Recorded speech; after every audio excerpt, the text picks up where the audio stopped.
Hello everyone. सभी का स्वागत है इसमें। आज की लेट नाइट क्लास है। तो मैंने आप लोगों को पिछली क्लास में पढ़ाया है कि एल्गोरिदम क्या होती है। तो आप लोगों ने पिछली क्लास में क्या देखा था? एल्गोरिदम। तो एक बार आप रिवाइज कर लेते हैं कि एल्गोरिदम है क्या। वास्तव में एल्गोरिदम, जिसे हम लोग कलन भी बोलते हैं, ये जो कलन विधि है, इसमें किसी भी समस्या का जो समाधान है वो कैसे लिखा जाता था? Step by step. Means if we can write a solution in step by step format, this is known as algorithm. Okay, किसी भी समस्या का क्रमानुसार समाधान कहलाता है एल्गोरिदम। और हम लोगों ने एल्गोरिदम लिखना सीख लिया था। कुछ विशेष चीजें, जैसे कि सभी लोगों के एल्गोरिदम के लिखने के जो तरीके होते हैं वो डिफरेंट डिफरेंट हो सकते हैं, अर्थात अलग अलग तरीके से समस्या को लिखा जा सकता है। ये कुछ ऐसा ही है जैसे मान लीजिए कि हमको कलान चौराहे पर जाना है।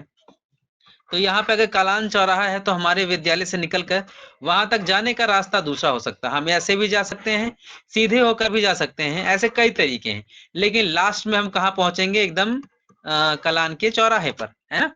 तो ये एक तरीका है कि वहां तक हम कैसे पहुंच सकते हैं। आई होप कि आप यहाँ तक समझ रहे होंगे। लिखने का तरीका अलग अलग हो सकता है, लेकिन अंत में जो रिजल्ट निकलेगा वो सेम होगा।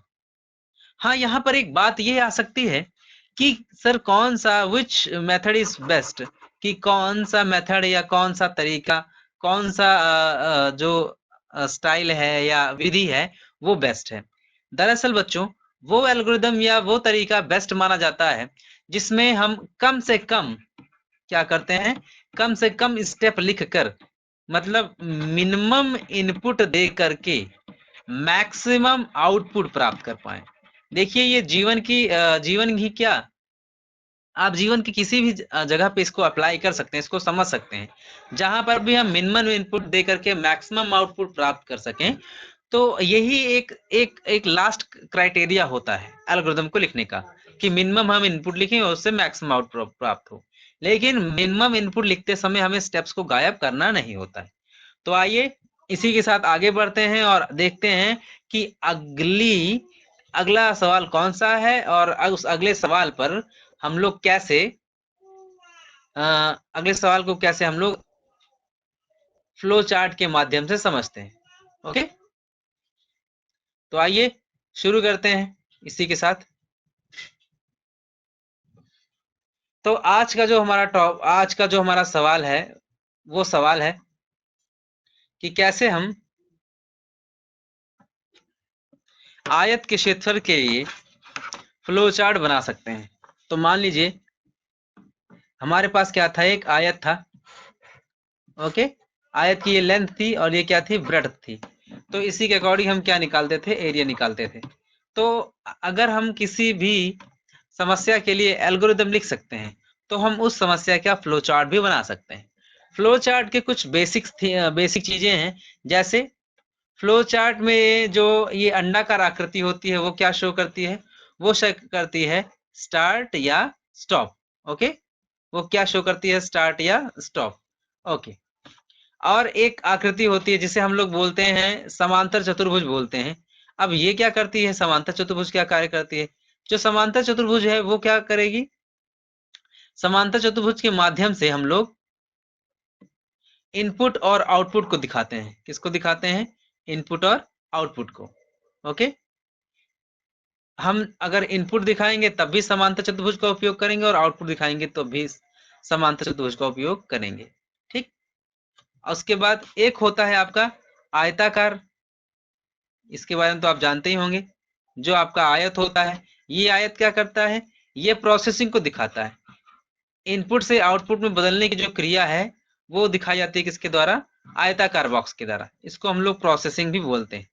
ओके, ये आपकी प्रोसेसिंग बॉक्स हो गया। ठीक है, और कौन से बॉक्स पाए जाते हैं? ये आपका, ये कौन सा बॉक्स हो गया? इसको बोल, ये आपका स्टार्ट है या स्टॉप शो करता है। ये शो करता है क्या? ये आपका शो करता है input output box. Input output box, ये आपका ये प्रोसेसिंग बॉक्स है।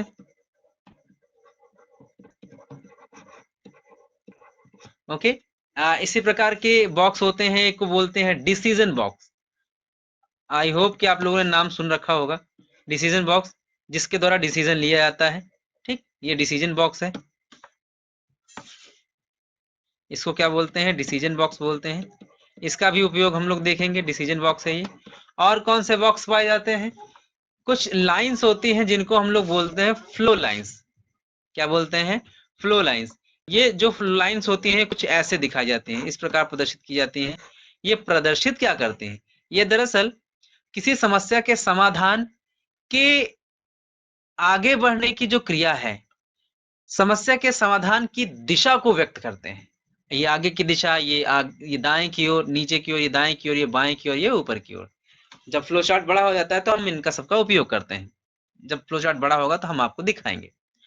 अच्छा, इसके बाद भी क्या कुछ चीजें होती हैं? हाँ, इसके बाद भी कुछ चीजें होती हैं, जैसे कमेंट्स होता है। तो जब जब इन सब की चीजों की आवश्यकता पड़ेगी मैं आपको समझाता चलूंगा। आइए इसके साथ हम लोग बढ़ते हैं। जो जो चीजें हमारे पास दी हुई थी, जैसे यहाँ पर क्या था, यहाँ पर चीजें हमें दी हुई थी कि हमारे पास एक आयत है, उसकी लेंथ है और ब्रेड्थ है। अब उसके आधार पे हम कैसे निकाल सकते हैं, कैसे हम लोग एल्गोरिदम लिखेंगे और फ्लो चार्ट कैसे लिखेंगे। ओके बच्चों, आइए चलते हैं। अब अगर इसके लिए एल्गोरिदम लिखने हैं, जो स्टेप नंबर 1 है वो क्या कहेगी कि START स्टार्ट। नंबर 2, माना आयत। आप चाहें तो इंग्लिश में भी लिख सकते हैं, ऐसा नहीं है। माना आयत की लंबाई L बराबर 2, चौड़ाई B बराबर 3। बिल्कुल, ये वही सवाल है जो आपने पिछली बार देखा था। और एक है क्या? एरिया। एरिया माने क्या कह सकते हैं हम? क्षेत्रफल। इतनी सारी चीजें दी हुई हैं। तब आयत का नहीं की कर लो कि लंबाई L बराबर अगर 2 है और ब्रेड्थ बराबर अगर 3 है, तब हम क्या निकाल सकते हैं? इसकी क्षेत्रफल निकाल सकते हैं। अब अगर ये दी हुई है तो अगला स्टेप हम लोग चाहे तो यहीं पर मान सकते थे।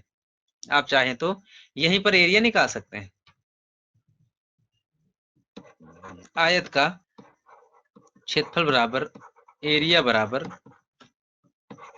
L into B. और फोर्थ स्टेप आप चाहें तो यहां मान रख लें 2 इंटू 3। तो आयत का क्षेत्रफल प्राप्त कितना होगा? आयत का क्षेत्रफल बराबर 6। आप विमा भी रख सकते हैं, मीटर या मीटर स्क्वायर जो भी हो। और पांचवा क्या है? समस्या का समाधान हो गया, तो इसको हम क्या कर सकते हैं? स्टॉप कर सकते हैं। तो ये हमारी समस्या के समाधान के लिए क्या है? ये है एल्गोरिथम। ओके, ये क्या है? हमारी एल्गोरिथम है। अब इसी के आधार पे हम लोग क्या करेंगे? फ्लो चार्ट बनाएंगे। ओके, आइए आगे बढ़ते हैं और देखते हैं एक नया सवाल।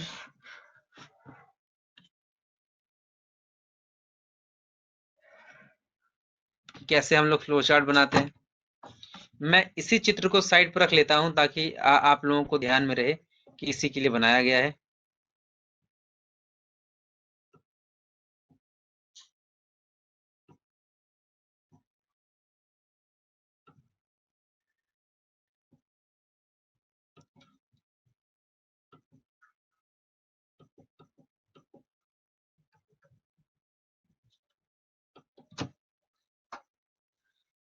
समस्या के समाधान के क्रम में यहां पर लिखा हुआ है क्या? Flow chart. यहाँ पे एल्गोरिथम लिखी हुई है, सॉरी। यहाँ पे हम लोग क्या लिखेंगे? Flow chart. बच्चों अगर राइटिंग समझ में ना आए तो अवश्य बताइएगा, सूचित अवश्य कीजिएगा। तो सबसे पहले समस्या के समाधान में हम लोग क्या बनाते हैं? एक बॉक्स बनाते हैं। इस बॉक्स का नाम क्या होता है? सॉरी, एक शेप बनाते हैं, इसका नाम क्या रखते हैं हम लोग? स्टार्ट या स्टॉप। इसमें क्या लिखा जाता है? इसमें लिखा जाता है स्टार्ट। ओके, इसमें हम क्या लिख देते हैं? स्टार्ट।